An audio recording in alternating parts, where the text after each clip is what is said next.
ನಮಸ್ಕಾರ. ಇದು ವಿಷ್ಣು ಸಹಸ್ರನಾಮದ 50ನೇ ಶ್ಲೋಕ. ಇದರಲ್ಲಿ ಭಗವಂತನನ್ನು ವತ್ಸಲ, ತಾಯಿಯಂತೆ ಪ್ರೀತಿ ಮಾಡುವವನು ಮತ್ತು ಧನೇಶ್ವರ, ಸಂಪತ್ತಿನ ಒಡೆಯ ಎಂದು ಬಹಳ ಸುಂದರವಾಗಿ ವರ್ಣಿಸಲಾಗಿದೆ. ಈ ಶ್ಲೋಕದಲ್ಲಿ 10 ನಾಮಗಳಿವೆ. ನಾಮ 468ರಿಂದ 477ರವರೆಗೆ. ವಿಷ್ಣು ಸಹಸ್ರನಾಮ ಶ್ಲೋಕ 50.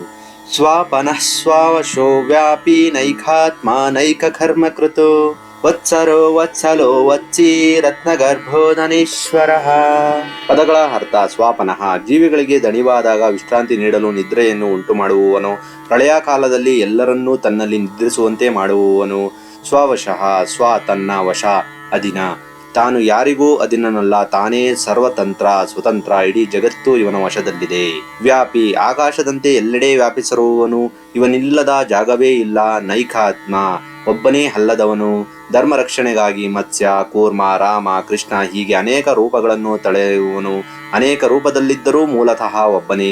ನೈಕ ಕರ್ಮಕೃತ, ಸೃಷ್ಟಿ, ಸ್ಥಿತಿ, ಲಯ, ಅನುಗ್ರಹ ಹೀಗೆ ವಿಧ ವಿಧವಾದ ಅದ್ಭುತ ಕೆಲಸಗಳನ್ನು ಒಬ್ಬನೇ ಮಾಡುವವನು. ವತ್ಸರಃ, ಎಲ್ಲರೂ ಇವನಲ್ಲೇ ವಾಸಿಸುವುದರಿಂದ ಇವನು ವತ್ಸರ, ಕಾಲಸ್ವರೂಪನು. ವತ್ಸಲಃ, ಭಕ್ತರ ಮೇಲೆ ತಾಯಿಯು ಮಗುವಿನ ಮೇಲೆ ಇಟ್ಟಿರುವಂತಹ ವಾತ್ಸಲ್ಯ ಹೊಂದಿರುವವನು. ಭಕ್ತರ ತಪ್ಪುಗಳನ್ನು ಲೆಕ್ಕಿಸದೆ ಪ್ರೀತಿಸುವವನು. ವತ್ಸಿ, ವತ್ಸ, ಕರುಗಳನ್ನು ಪಾಲಿಸುವ ಗೋಪಾಲಕ ಕೃಷ್ಣ, ಅಥವಾ ಇಡೀ ಜಗತ್ತಿನ ಜೀವಿಗಳೇ ಇವನ ಕರುಗಳು. ಇವನು ಅವನ್ನು ಪೋಷಿಸುವ ತಾಯಿ. ರತ್ನಗರ್ಭ, ರತ್ನಗಳು ಸಂಪತ್ತು. ಗರ್ಭ, ಹೊಟ್ಟೆಯಲ್ಲಿ ಉಳ್ಳವನು. ಸಮುದ್ರದೊಳಗೆ ರತ್ನಗಳಿರುವಂತೆ ಇವನ ಗರ್ಭದಲ್ಲಿ ಇಡೀ ವಿಶ್ವದ ಐಶ್ವರ್ಯ ಅಡಗಿದೆ.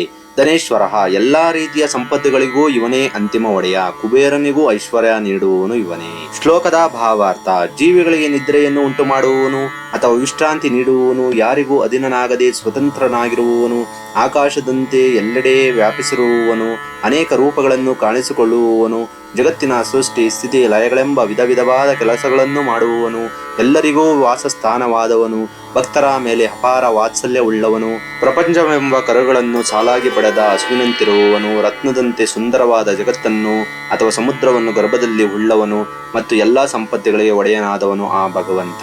ಧನ್ಯವಾದಗಳು.